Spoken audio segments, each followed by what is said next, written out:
Hello, everyone. I'm Marilyn, and at 28 years old, some pretty significant events have shaped my year. The highlight, of course, was my wedding, a joyful celebration that marked a new chapter in my life. However, alongside my marriage, another unexpected event took place. My father-in-law, Bobby, chose this occasion to announce his divorce from his rather difficult wife, Janice. Surprisingly, instead of being upset about the spotlight shifting, my husband and I were quite pleased with Bobby's decision. Let me backtrack a bit and share our story. Samuel, my husband, and I have been acquaintances since middle school, but it wasn't until our senior year in high school that we started dating. Before then, we were best friends, which made transitioning into a romantic relationship feel completely natural. Interestingly, our parents had never met each other before because Samuel and I usually hung out at school or local parks rather than at our homes. About 5 months into our relationship, Samuel and I decided it was time for our families to meet. My parents were eager to meet him after hearing so much about him. Samuel had warned me about his parents, particularly his mom. He used to joke, "What are they, aliens?" To which he'd reply, "They might as well be." He did assure me that his dad, Bobby, was a wonderful, jovial man who loved a good joke, while his mom, Janice, could be quite challenging. Meeting Samuel's parents turned out to be more intense than I expected. Contrary to Samuel's descriptions, Bobby was reserved and distant, often responding with just a word or two. Janice was even more overwhelming, loud, intrusive, and too keen on meddling in personal matters. Despite the initial challenges, Samuel and I managed to navigate through these complexities, strengthened by our bond and mutual understanding. So when Bobby announced his decision to divorce at our wedding, rather than feeling our day was overshadowed, we felt a sense of relief and a hopeful beginning for Bobby. It was a day of significant endings and exciting new beginnings for all of us. Janice had a way of speaking without any filters, blurting out whatever thoughts crossed her mind. This often left Samuel in the awkward position of having to gently silence her during conversations. During that first meeting, Bobby, his father, would just watch her with a look of deep tiredness, his face telling stories of weariness and frustration. After we left, Samuel was visibly mortified. He kept apologizing for the chaotic encounter, and even said he wouldn't blame me if I decided to avoid meeting his parents again. However, I believed in keeping family ties despite their quirks, because ultimately, family supports each other. I wasn't about to deprive Samuel of that support. The next day, Samuel called me, his voice filled with a mix of excitement and surprise, to tell me that his dad wanted to meet us at our neighborhood coffee shop. Given Bobby's reserved demeanor the previous day, I was curious to see what he wanted to discuss. At the cafe, Bobby greeted us warmly, a stark contrast to the quiet man I met before. "Hey, son. Hi, Marilyn. Hi, Dad. Hi, Bobby." Why the sudden secret meeting, unless, "Oh God, is Mom coming?" I joked. "No," Bobby chuckled, shaking his head. "I wanted to meet you guys here for a reason. I wanted to apologize to Marilyn." "Me? But why?" I asked, puzzled. "Just for how things went yesterday. I know Janice's behavior was unacceptable, and my silence wasn't helpful either. I should have intervened, but I was just overwhelmed by it all," Bobby explained, his voice tinged with regret. "It's okay, Bobby. There's nothing for you to apologize for. You did your best, and that's all we can ask for," I reassured him. "Son, you picked a good one. I like her." Bobby smiled at Samuel, then turned to me. "So, how long have you two known each other?" "Since we were in 9th grade," Samuel replied. "Seriously? And how come we've never heard of this beautiful and amazing woman before?" Bobby asked, half joking. "You saw why last night, Dad," Samuel said with a wry smile. After our conversation, we spent some more time together.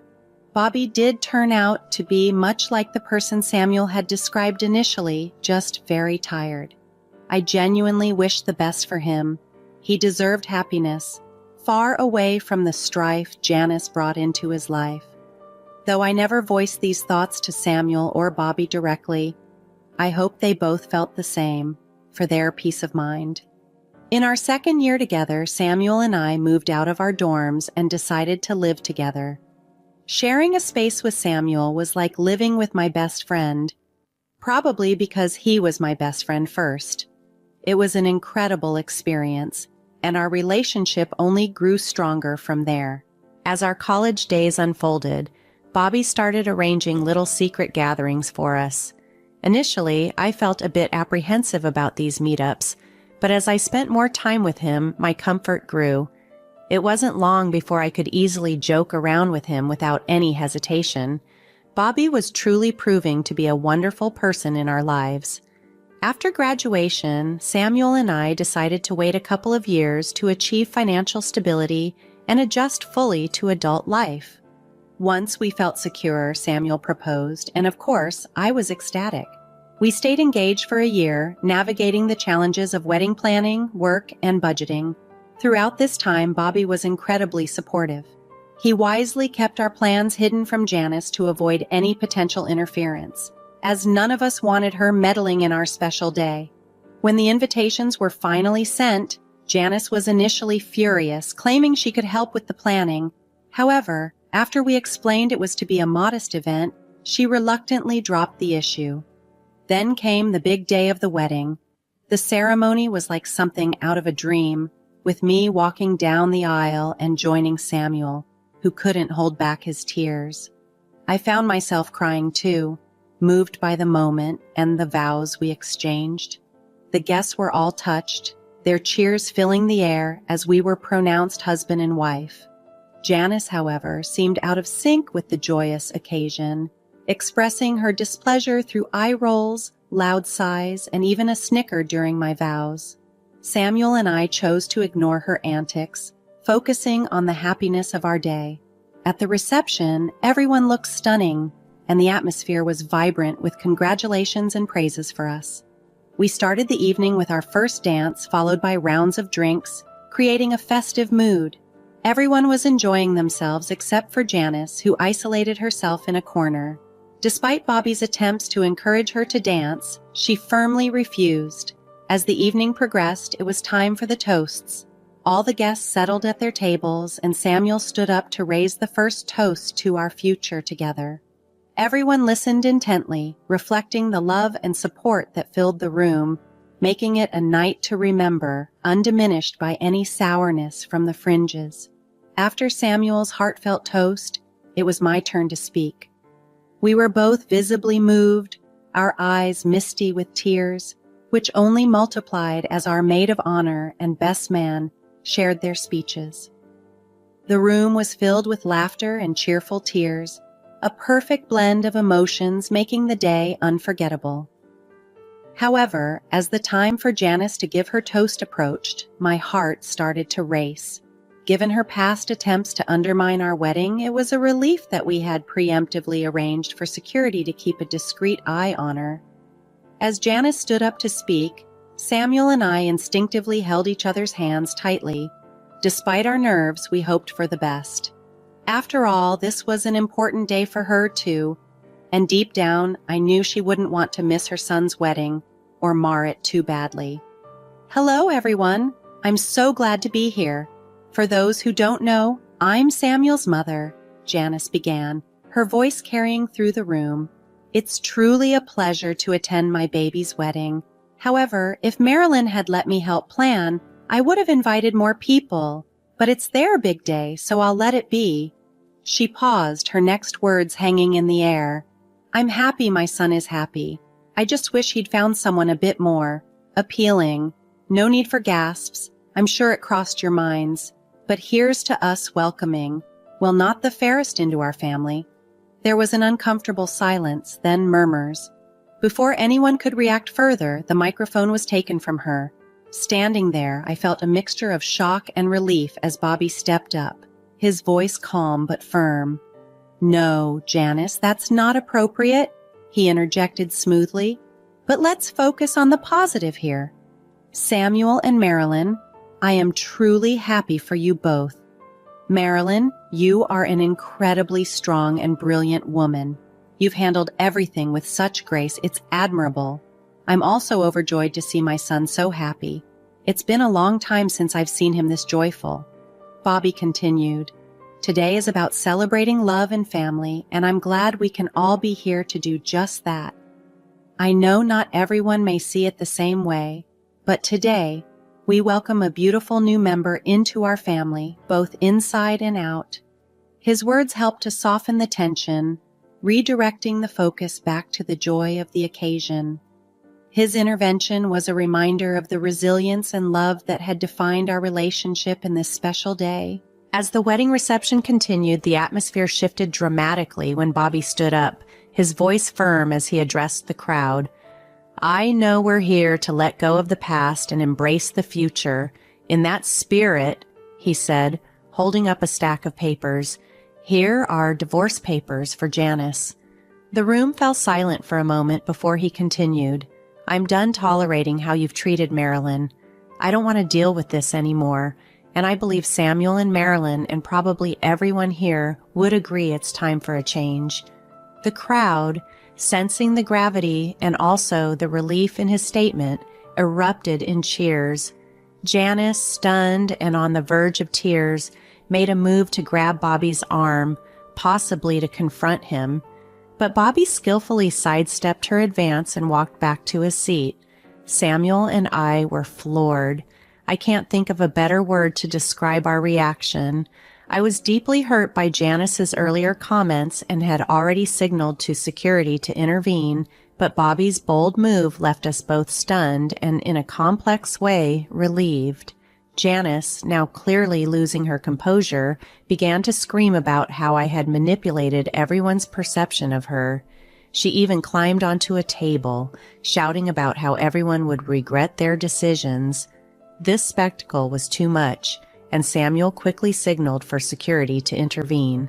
Janice didn't go quietly, resisting as she was escorted out, her protests becoming louder and more frantic with each step she was taken away.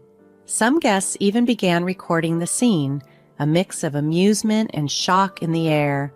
After Janice was removed, the atmosphere at the wedding transformed. Samuel and I hadn't realized how much tension her presence had been causing until she was gone. Suddenly, everything felt lighter and we could truly enjoy our celebration. Later, I approached Bobby to check on him, concerned about the dramatic turn of events he had initiated. His response was a heartfelt, "Yes, I'm doing great." It was clear from his smile and the newfound lightness in his demeanor that he felt liberated. The rest of the wedding proceeded beautifully, without any further disturbances. It was a night of celebration, of letting go of the past and welcoming a happier future together. After the whirlwind of our wedding day, Bobby, Samuel, and I returned to our home, completely drained from the events that had unfolded. Given the circumstances, we invited Bobby to stay with us for the night, knowing he wouldn't want to return to a house he shared with Janice. The next morning, we gathered in the kitchen over freshly brewed coffee. "Good morning, Bobby. Did you sleep well?" I asked as Samuel and I joined him at the table. "Ah, here come the newlyweds. Yes, I slept quite well. What about you guys?" Bobby replied with a warm smile. "We slept so deeply we don't even remember falling asleep," Samuel joked, causing a chuckle around the table. "That's good, but I do have something I need to ask you too," Bobby said, his tone turning a bit serious. "I was up for a while last night thinking, I'm not sure if I overstepped yesterday causing that scene at your wedding. I'm sorry if I did." "Oh no, Bobby, it's all okay. Honestly, I was relieved that you stood up for me," I assured him, placing a comforting hand on his arm.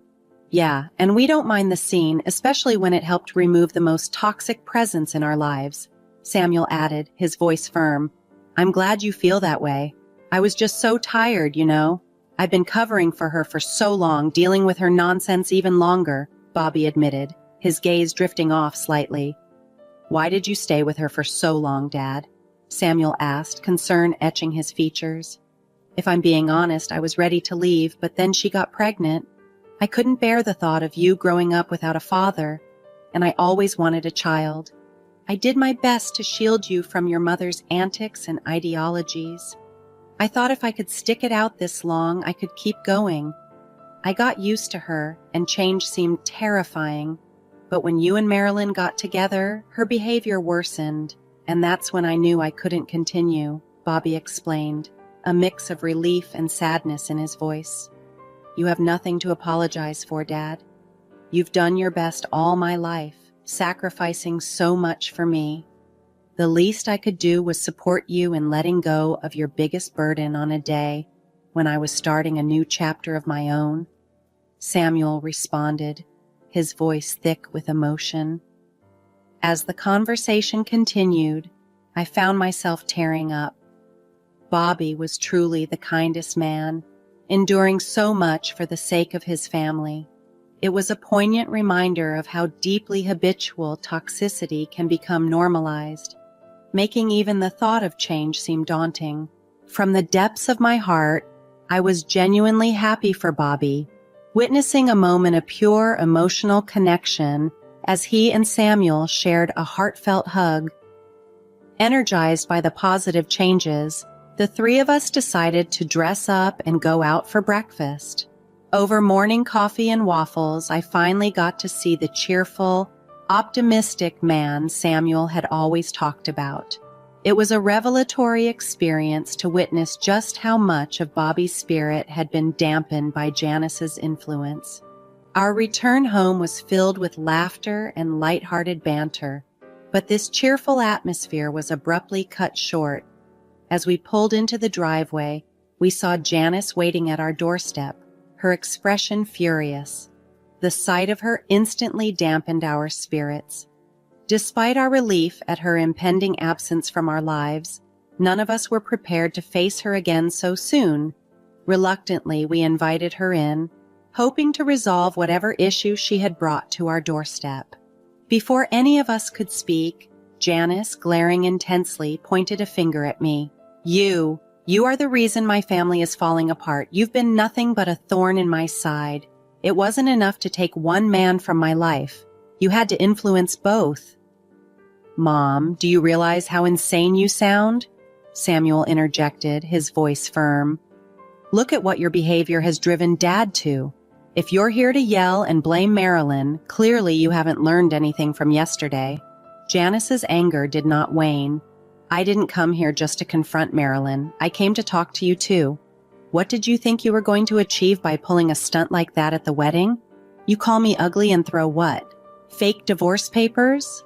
Bobby, who had been silent, finally spoke up. Janice, that was no stunt. Those papers were real. I am asking for a divorce because I'm exhausted by your behavior, and I meant every word I said yesterday. You're divorcing me because I'm ugly? You spent years pining after me. You know I'm not ugly. Besides, if Samuel can stay with Marilyn, surely you can overlook my appearance. Do you hear yourself? You might not be ugly on the outside, but your personality is another story. You are mean, entitled, and frankly, it's embarrassing to be associated with you. The conversation was tense, with each word revealing the deep cracks in their relationship. It was clear that Bobby's decision, though painful, was aimed at finding peace after years of discord. I'm glad I was once drawn to you because it gave me Samuel, but I do regret staying with you after he moved out, Bobby confessed, his voice tinged with a mixture of relief and regret. You can't be serious right now. Please don't leave me, Janice pleaded, her desperation clear. I tried my hardest to cope with everything. I was prepared to endure this for the rest of my life, but seeing how happy Samuel and Marilyn were made me realize I was sacrificing my happiness for nothing. Your harsh words towards Marilyn only confirmed my decision. Bobby continued, I wanted to wait until we got back home, but I just couldn't. Mom, none of us want this toxicity around. Could you please leave? Janice, now visibly shaken and angry, retorted, I will make your life hell, Marilyn. Believe me, this is all your fault, and I will make you pay for it. That's enough, Bobby said firmly. I'll come pick up some of my things tomorrow, but after that, I expect you to only contact me through my lawyer. Goodbye.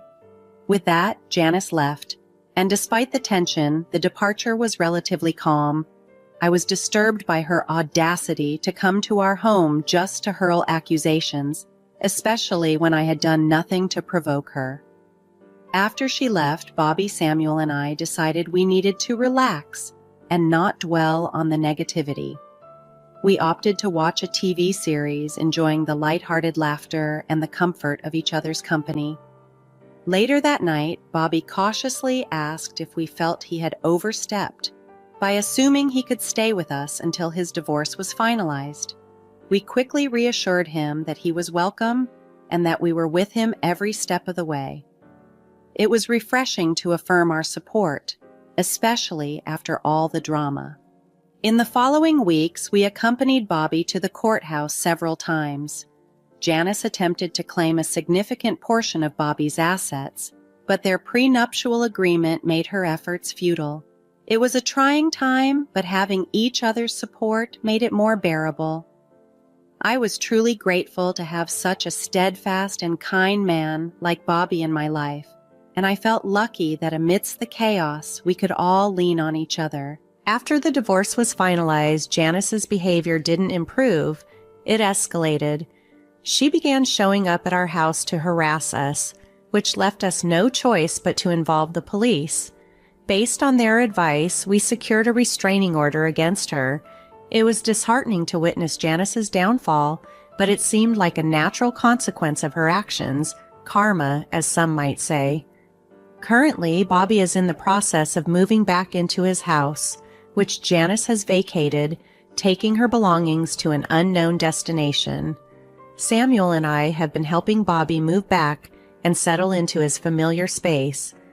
Surprisingly, Samuel has handled his parents' divorce better than most might expect. His mother's behavior towards me only deepened his aversion to her, while his father's courageous stand on my behalf has only strengthened their bond. Now, as we all move forward, it's clear that we're all in a better place. This ordeal has taught me a powerful lesson about the impact that others can have on our mental well-being. It's crucial to surround yourself with people who care about you and uplift you, a lesson I hold close as we rebuild our lives together, filled with support and love for one another.